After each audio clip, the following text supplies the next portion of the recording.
This is going to be an update video just showing some tree aloes in the garden. This first one that we're looking at is an Aloe tongaensis. It is probably the biggest and most mature aloe I have at the moment.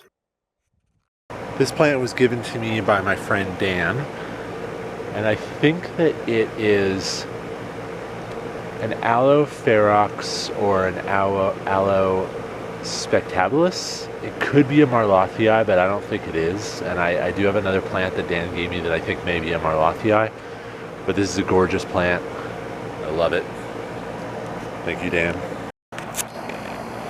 Here is another Aloe Hercules.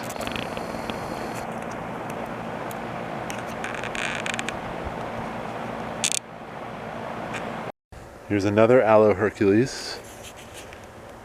And in this bed, I have it planted next to some dragon trees, Dracaena Draco, and then some other taller euphorbias, so Aloe Amac, another one down there, Aloe Amac.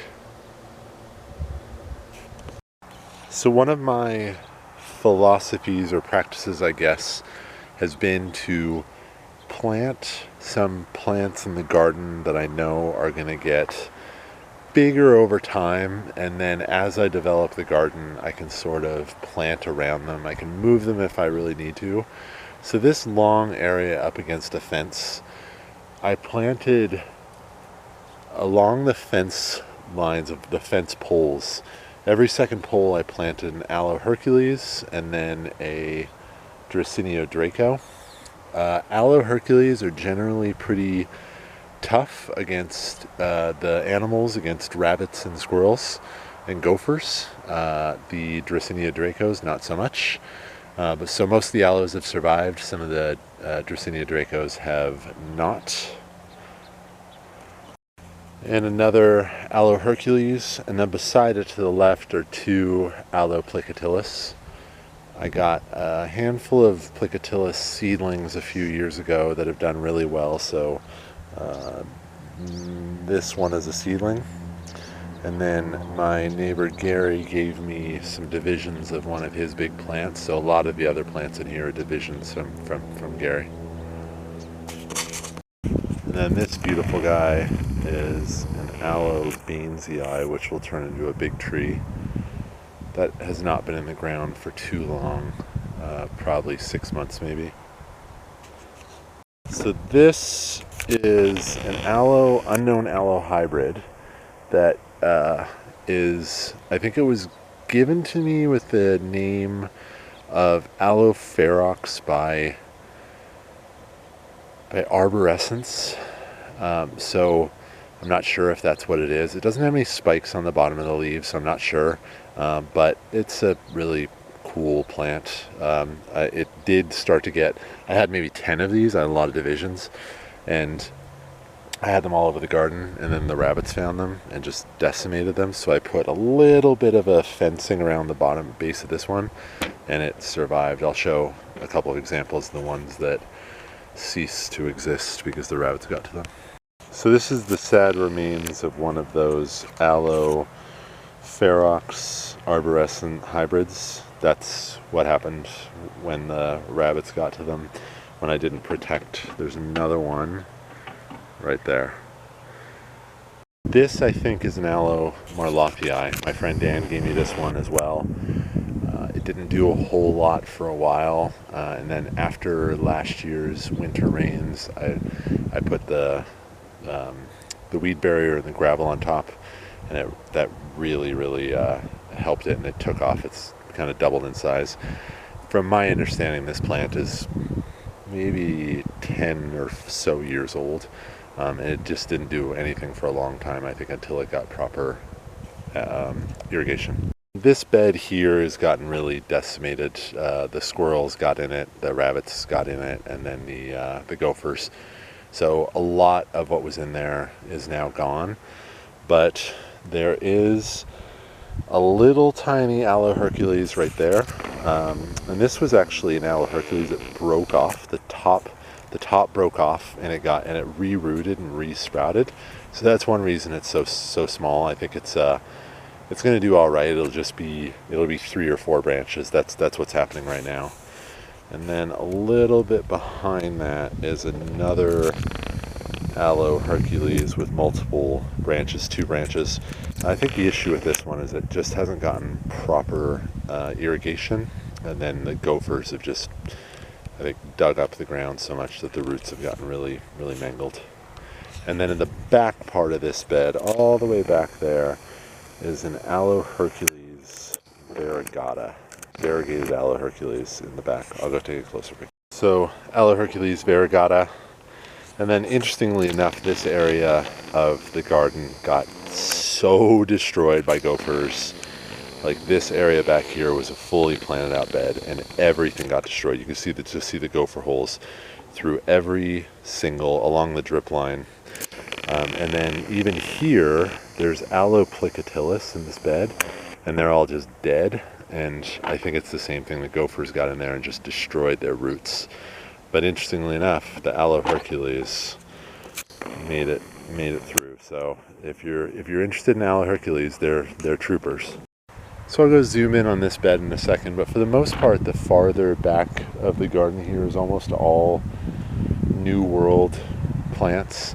It's kind of the way I've designed the garden. Is the beds are either Old World. So like Africa, so there'll be euphorbias, dragon trees, aloes, or there'll be New World, which would be cactus, agaves, other New World succulents. So this bed back here has got some euphorbias in it. It's got a couple of tree euphorbias. I was a little bit reluctant with the Aloe Goliath to get too many of them. I only have 2. And one of the issues that I've heard with them is they break really easily. They break in the wind. I'll start taking divisions if they make it through nicely. But I do live in a fairly windy area. And then beyond, and then another Aloe Hercules is the one I showed before a moment ago from a different angle. And then an Aloe Hercules variegata right here. That's gotten a little bit beat up, but we'll see. So this bed, for the most part, it got just decimated by gophers again. You can see the gophers just destroyed everything, or almost everything, along the drip line.